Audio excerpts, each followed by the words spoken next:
आज की कहानी का शीर्षक है बीरबल की खिचड़ी। एक वर्ष सर्दियों का मौसम कुछ अधिक ही कठोर था। उत्तर भारत में हड्डियां कंपा देने वाली ठंड पड़ रही थी। सुबह सुबह घना कोहरा छा जाता और दोपहर तक सूरज की किरणें भी धरती को ठीक से गर्म नहीं कर पाती थी। रात के समय तो ऐसा लगता मानो पूरी प्रकृति बर्फ में बदल गई हो। लोग सूर्यास्त होते ही अपने घरों में अलाव जलाकर बैठ जाते। गरीब लोग पुराने कंबलों में सिकुड़कर रात बिताते और अमीर लोग भी गर्म कपड़ों के बिना बाहर निकलने का साहस नहीं करते। यमुना नदी का पानी इतना ठंडा हो गया था कि उसमें हाथ डालना भी कठिन लगता था। नाविक भी सुबह देर से नाव चलाते और मछुआरे नदी में उतरने से डरते थे। एक दिन अकबर अपने महल की ऊंची बालकनी से यमुना नदी की ओर देख रहे थे। उनके साथ बीरबल और कुछ अन्य दरबारी भी थे। ठंडी हवा इतनी तेज चल रही थी कि सबने ऊनी शॉल कसकर ओढ़ रखे थे। अकबर ने मुस्कुराते हुए कहा, आज तो ऐसा लगता है कि यमुना का पानी बर्फ बन गया होगा। एक दरबारी बोला, जहांपनाह, इस समय कोई मनुष्य उस पानी में एक पल भी खड़ा नहीं रह सकता। दूसरे ने तुरंत कहा, यदि कोई पूरी रात उसमें खड़ा रहे तो सुबह तक उसकी मृत्यु निश्चित है। सभी दरबारी सहमति में सिर हिलाने लगे। केवल बीरबल शांत खड़े थे। अकबर ने उनकी ओर देखा और पूछा, बीरबल, क्या तुम भी यही मानते हो? बीरबल मुस्कुरा कर बोले, महाराज, मनुष्य के साहस की सीमा का अनुमान लगाना कठिन है। जब किसी के सामने परिवार की भूख या जीवन का बड़ा उद्देश्य हो, तब वह असंभव लगने वाले कार्य भी कर सकता है। एक दरबारी हंस पड़ा, बीरबल, ये केवल बातें हैं। इतनी ठंड में कोई पूरी रात पानी में नहीं खड़ा रह सकता। बीरबल ने शांत स्वर में उत्तर दिया, यदि उचित पुरस्कार दिया जाए तो कोई न कोई अवश्य मिलेगा। अकबर को ये बात रोचक लगी। उन्होंने तुरंत घोषणा करने का आदेश दिया, जो व्यक्ति आज सूर्यास्त से लेकर अगले दिन सूर्योदय तक यमुना नदी के पानी में खड़ा रहेगा, उसे 1000 स्वर्ण मुद्राएं पुरस्कार में दी जाएंगी। घोषणा पूरे नगर में ढोल बजाकर कराई गई। हर गली और चौक पर लोग इसी विषय पर चर्चा करने लगे। कुछ लोग बोले, 1000 स्वर्ण मुद्राएं, इतनी बड़ी धनराशि तो किसी ने एक साथ कभी नहीं देखी। दूसरे बोले, लेकिन धन का क्या करेंगे यदि जान ही चली गई? नगर के एक कोने में एक बूढ़ा व्यक्ति रहता था। उसका नाम हरिदास था। उसकी आयु लगभग 60 वर्ष थी। शरीर कमजोर था, लेकिन मन अभी भी मजबूत था। वह कभी मजदूरी करता था, पर अब उम्र के कारण अधिक काम नहीं कर पाता था। उसकी पत्नी कई महीनों से बीमार थी। घर की छत जगह जगह से टपकती थी। उसका बेटा काम की तलाश में दूसरे नगर गया था और कई महीनों से कोई समाचार नहीं आया था। घर में उसकी बहू और 2 छोटे पोते थे। कई बार पूरा परिवार केवल एक समय का भोजन कर पाता था। उस शाम घर में केवल थोड़ा सा आटा बचा था। बच्चे भूख से रो रहे थे। हरिदास चुपचाप बैठा उन्हें देख रहा था। तभी पड़ोसी ने आकर अकबर की घोषणा सुनाई, हरिदास, यदि कोई पूरी रात नदी में खड़ा रहे तो उसे 1000 स्वर्ण मुद्राएं मिलेंगी। पड़ोसी हंसते हुए चला गया, क्योंकि उसे विश्वास था कि कोई भी ऐसा नहीं करेगा। लेकिन हरिदास सारी रात उसी बात के बारे में सोचता रहा। उसने अपनी पत्नी की ओर देखा। बीमार पत्नी ने धीमे स्वर में पूछा, क्या सोच रहे हो? हरिदास बोला, यदि मैं सफल हो गया तो हमारा जीवन बदल जाएगा। बच्चों को कभी भूखा नहीं रहना पड़ेगा। पत्नी घबरा गई, नहीं, यह मत करना, धन से पहले जीवन है। हरिदास मुस्कुराया, जीवन का क्या लाभ यदि अपने ही बच्चे भूखे सोएं? ये सुनकर उसकी पत्नी की आंखों में आंसू आ गए। रात भर घर में कोई ठीक से नहीं सो पाया।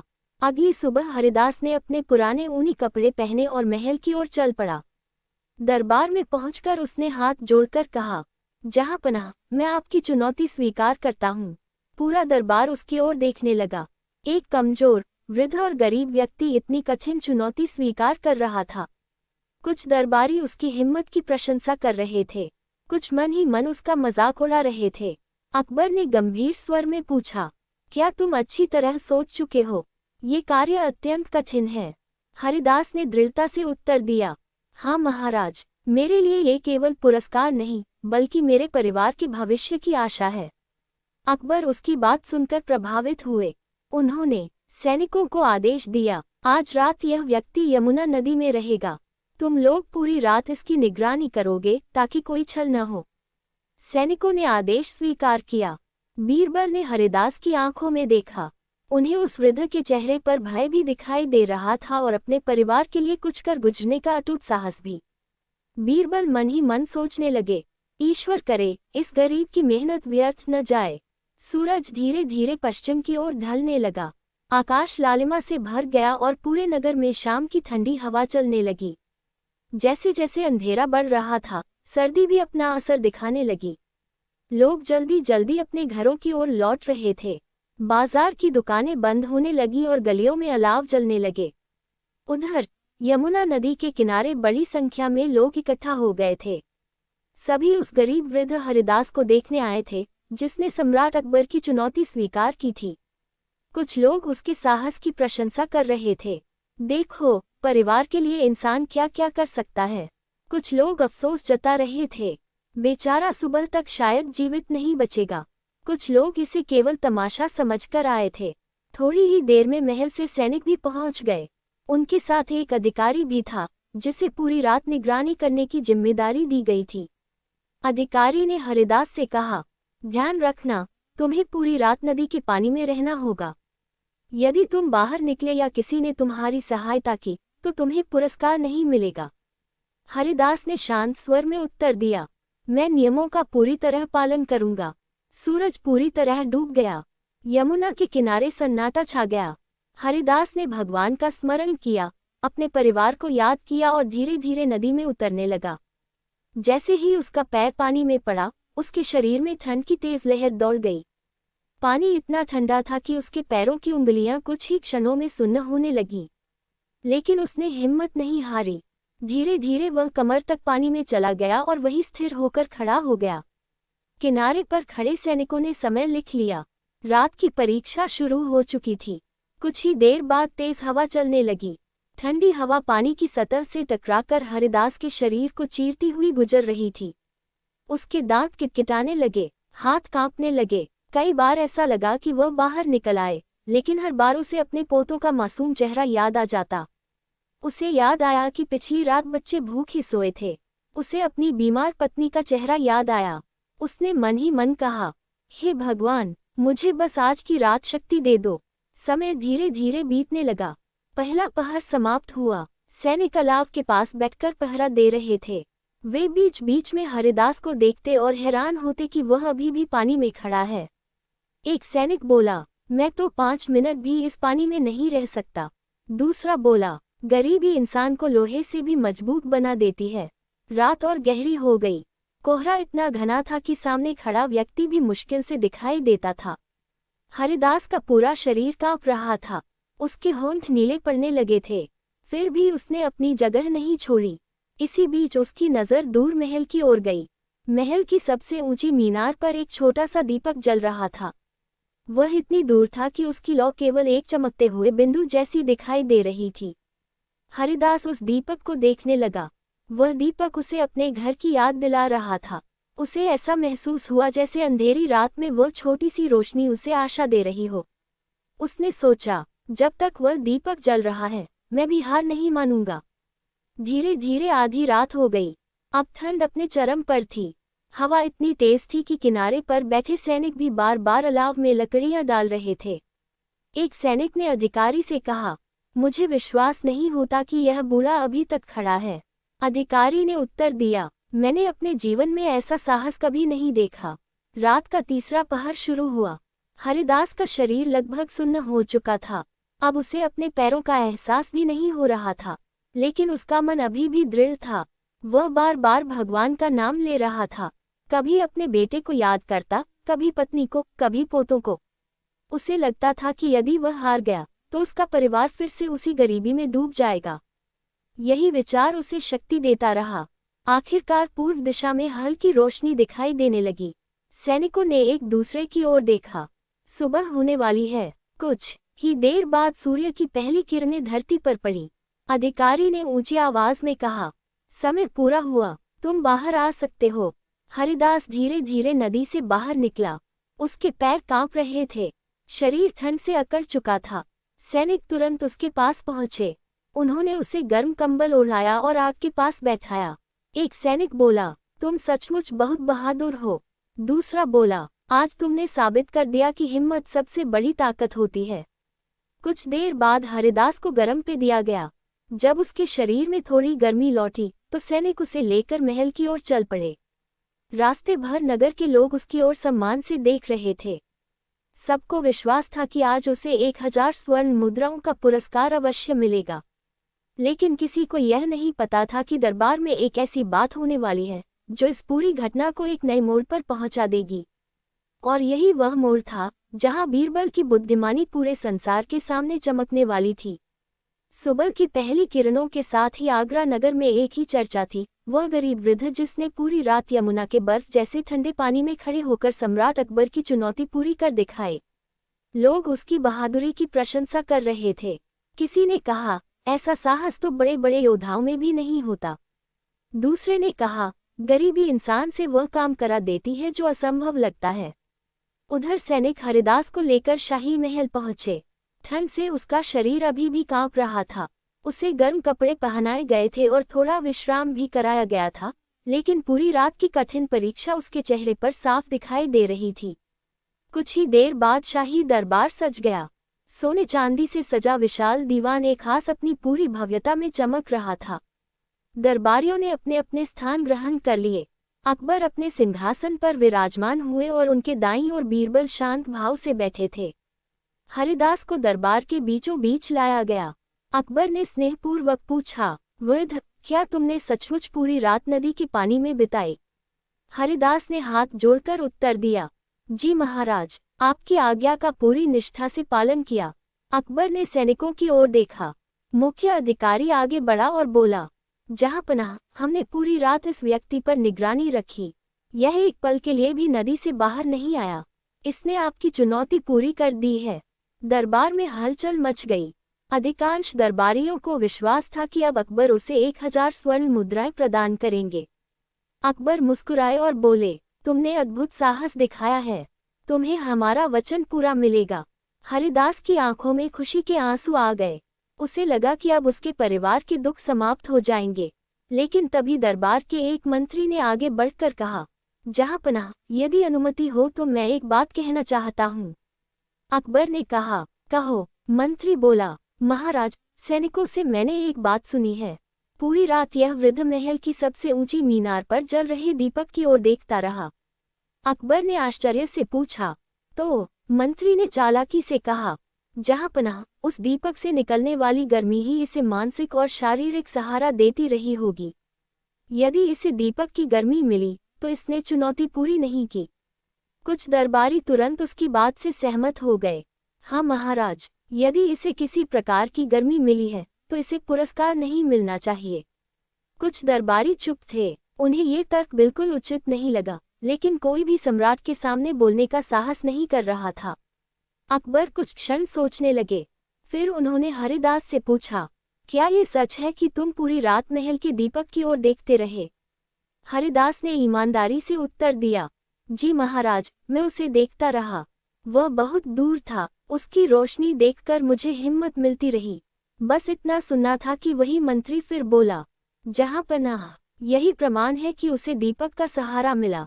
अकबर ने बिना गहराई से विचार किए निर्णय सुना दिया, यदि तुम्हें दीपक की गर्मी का सहारा मिला तो तुम हमारी शर्त पूरी नहीं कर पाए, इसलिए तुम्हें पुरस्कार नहीं दिया जा सकता। पूरा दरबार स्तब्ध रह गया।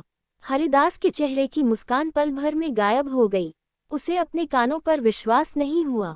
वह कांपती आवाज में बोला, महाराज, वह दीपक तो बहुत दूर था। उसकी गर्मी मुझ तक कैसे पहुंच सकती थी? मैं तो केवल उसे देखकर अपने मन का साहस बनाए हुए था। लेकिन अकबर ने अपना निर्णय नहीं बदला। हम निर्णय दे चुके हैं। ये सुनते ही हरिदास की आंखों से आंसू बह निकले। जिस आशा के सहारे उसने मृत्यु जैसी ठंड का सामना किया था, वही आशा एक पल में टूट गई। वह धीरे धीरे दरबार से बाहर चला गया। उसके कदम भारी थे। उसके मन में केवल एक ही प्रश्न था, क्या गरीब होने की यही सजा है? दरबार समाप्त हो गया। अधिकांश दरबारी चले गए, लेकिन बीरबल अपनी जगह शांत बैठे रहे। उन्होंने पूरे समय कुछ नहीं कहा था। अकबर ने उनकी ओर देखकर पूछा, बीरबल, आज तुम इतने शांत क्यों हो? बीरबल ने विनम्रता से उत्तर दिया, जहांपनाह, कभी कभी सत्य को शब्दों से नहीं, अनुभव से समझाया जाता है। अकबर उनकी बात पूरी तरह समझ नहीं पाए। अगले दिन सुबह दरबार लगा, लेकिन बीरबल वहां नहीं पहुंचे। अकबर ने एक सेवक को भेजा। सेवक कुछ देर बाद लौटकर बोला, जहांपनाह, बीरबल ने कहा है कि वे खिचड़ी पका रहे हैं। खिचड़ी पकते ही दरबार आएंगे। अकबर मुस्कुराए, ठीक है, थोड़ी देर प्रतीक्षा कर लेते हैं। 1 घंटा बीत गया, बीरबल फिर भी नहीं आए। दूसरी बार संदेश भेजा गया, उत्तर फिर वही मिला, खिचड़ी अभी नहीं पकी है। अब अकबर को आश्चर्य होने लगा। उन्होंने सोचा, इतनी देर में तो कई बार खिचड़ी पक जाती है, आखिर बीरबल कर क्या रहे हैं। अंततः अकबर स्वयं कुछ दरबारियों के साथ बीरबल के घर जाने के लिए तैयार हो गए। उन्हें बिल्कुल भी अंदाजा नहीं था कि अगले कुछ ही क्षणों में बीरबल उन्हें ऐसा दृश्य दिखाने वाले हैं जो उनके अपने निर्णय की सच्चाई सामने ला देगा। अकबर कुछ विश्वसनीय दरबारियों और सैनिकों के साथ बीरबल के घर की ओर चल पड़े। पूरे रास्ते उनके मन में यही प्रश्न घूम रहा था, आखिर खिचड़ी पकने में इतनी देर कैसे लग सकती है। जब वे बीरबल के घर पहुंचे तो वहां का दृश्य देखकर सभी हैरान रह गए। आंगन के बीचों बीच एक लंबा बांस गाड़ा गया था। बांस की चोटी पर एक मिट्टी की हांडी रस्सी से लटक रही थी। उस हांडी में चावल और दाल डाली गई थी। जमीन पर बांस से कई हाथ नीचे एक छोटा सा दीपक जल रहा था। दीपक की लौ बहुत छोटी थी और हांडी उससे इतनी दूर थी कि उसकी गर्मी का हांडी तक पहुंचना असंभव था। बीरबल आराम से पास में बैठे हुए थे और बीच बीच में हांडी की ओर देखकर मुस्कुरा रहे थे। अकबर ने आश्चर्य से पूछा, बीरबल, ये तुम क्या कर रहे हो। बीरबल ने विनम्रता से उत्तर दिया, जहांपनाह, मैं खिचड़ी पका रहा हूँ। दरबारियों में हंसी की लहर दौड़ गई। एक मंत्री बोला, क्या कभी इतनी दूर रखे दीपक से भी खिचड़ी पकती है। अकबर भी मुस्कुराए और बोले, बीरबल, तुम्हारी बुद्धिमानी का मैं हमेशा प्रशंसक रहा हूँ, लेकिन आज तो लगता है कि तुम भी कोई असंभव काम करने बैठे हो। बीरबल शांत स्वर में बोले, महाराज, थोड़ा धैर्य रखिए, शायद कुछ समय बाद खिचड़ी पक जाए। अकबर ने गंभीर होकर कहा, ये कभी नहीं हो सकता। दीपक और हांडी के बीच इतनी दूरी है कि गर्मी ऊपर तक पहुंच ही नहीं सकती। यही सुनने की प्रतीक्षा बीरबल कर रहे थे। उन्होंने हाथ जोड़कर कहा, जहांपनाह, यदि इतने दूर रखे दीपक से खिचड़ी नहीं पक सकती, तो फिर महल की ऊंची मीनार पर जल रहे दीपक की गर्मी यमुना नदी के बीच खड़े उस गरीब हरिदास तक कैसे पहुंच गई होगी। अकबर एकदम शांत हो गए। दरबारियों के चेहरे उतर गए। जिस मंत्री ने हरिदास को पुरस्कार न देने की सलाह दी थी, उसका सिर शर्म से झुक गया। कुछ क्षणों तक वहां पूर्ण मौन छाया रहा। अकबर ने गहरी सांस ली। अब उन्हें अपनी भूल का एहसास हो चुका था। उन्होंने स्वीकार किया कि उन्होंने बिना तर्क और बिना वैज्ञानिक सोच के निर्णय दे दिया था। अकबर ने तुरंत सैनिकों को आदेश दिया, अभी इसी समय हरिदास को हमारे सामने उपस्थित किया जाए। सैनिक तेजी से नगर की ओर दौड़ पड़े। उधर हरिदास अपने छोटे से घर में उदास बैठा था। शाही सैनिक वहां पहुंचे। उन्होंने कहा, हरिदास, सम्राट ने तुम्हें तुरंत दरबार में बुलाया है। हरिदास घबरा गया। उसे लगा कि शायद उससे कोई गलती हो गई है। वह सैनिकों के साथ महल पहुंचा। जैसे ही वह दरबार में पहुंचा, अकबर स्वयं सिंहासन से उठकर उसके पास आए। उन्होंने कहा, हरिदास, हमने तुम्हारे साथ अन्याय किया। तुमने पूरी ईमानदारी और साहस के साथ हमारी चुनौती पूरी की थी। महल के दीपक की गर्मी तुम्हें नहीं मिल सकती थी, वह केवल तुम्हारे लिए आशा का प्रतीक था। हरिदास की आंखों में आंसू आ गए। अकबर ने खजांची को आदेश दिया, इन्हें तुरंत 1000 स्वर्ण मुद्राएं दी जाएं। फिर कुछ क्षण रुककर बोले, और हमारी भूल के प्रायश्चित के रूप में 500 स्वर्ण मुद्राएं अतिरिक्त दी जाएं। पूरा दरबार तालियों से गूंज उठा। हरिदास भावुक होकर बोला, जहांपनाह, मुझे धन से अधिक इस बात की खुशी है कि मुझे न्याय मिला। अकबर ने मुस्कुराकर कहा, और हमें इस बात की खुशी है कि हमारे पास बीरबल जैसे बुद्धिमान मंत्री हैं, जो हमारी भूल बताने का साहस रखते हैं। फिर उन्होंने बीरबल की ओर देखकर कहा, आज तुमने हमें सिखाया कि न्याय केवल नियमों से नहीं, बल्कि तर्क, विवेक और सत्य से होता है। बीरबल ने विनम्रता से उत्तर दिया, महाराज, न्याय वही है जिसमें किसी निर्दोष का अधिकार न छीना जाए। यदि निर्णय बुद्धि के बिना लिया जाए, तो वह न्याय नहीं, अन्याय बन जाता है। उस दिन से अकबर ने संकल्प लिया कि भविष्य में वे किसी भी मामले में बिना पूरी जांच और तर्क के निर्णय नहीं देंगे। हरिदास अपने घर लौटा। उसकी पत्नी की आंखों में खुशी के आंसू थे। बच्चों ने पहली बार अपने दादा को मुस्कुराते हुए देखा। उन स्वर्ण मुद्राओं से उसने अपने घर की मरम्मत करवाई, पत्नी का इलाज कराया, अपने पोतों की शिक्षा की व्यवस्था की और एक छोटा सा व्यापार शुरू किया। खता है।